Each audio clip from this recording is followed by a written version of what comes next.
So I think firstly, it's important to state that although we refer to this form of surgery as robotic surgery, it's still surgery performed by the surgeon with their hands. We use the robotic arm really as a check to make sure that the way we're preparing the bone and placing the components during a hip or indeed a knee replacement is exactly as we planned. What we do with the robotic surgery is we firstly obtain a CT scan of the patient so we can understand very precisely the anatomy of their bones. We then perform an operation on the computer before the patient even comes to the hospital. So we can very carefully, precisely finesse where we're going to put the components in the real operation. And then we can look at the overall reconstruction to check that it is accurate and, to our mind, balancing exactly what we feel the patient needs. Really, we can use the robotic arm to assist us during hip replacement surgery for all patients who would otherwise be having a conventional hip replacement.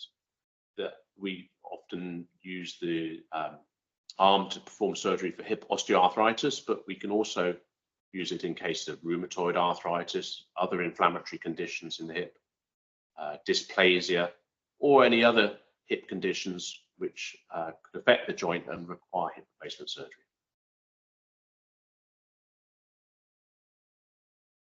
So the risks associated with robotic hip surgery are really the same as those which a patient undergoing conventional hip replacement surgery should be aware of prior to surgery.